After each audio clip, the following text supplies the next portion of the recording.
దేవుని రాజ్యము ఇలాంటి వారిదే.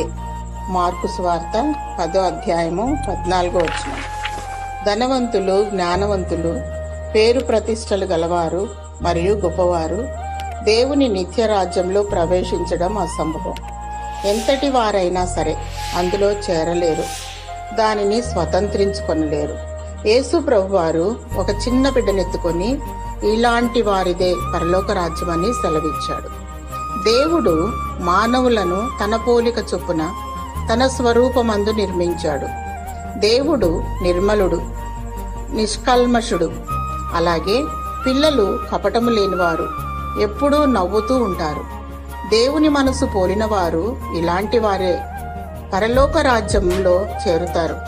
యేసు ప్రభుని ఒప్పుకొని ఆయనను హృదయములో చేర్చుకొని నమ్మి బాప్తిస్మం పొంది దినదినము దేవుని వెంబడించువారు పసిపిల్లల మనస్తత్వము గలవారు. మారు మనసు పొంది స్తుతి ఆరాధనలతో వాక్యాన్ని ధ్యానిస్తూ ప్రార్థిస్తూ అంతము వరకు దేవుని వెంబడించు.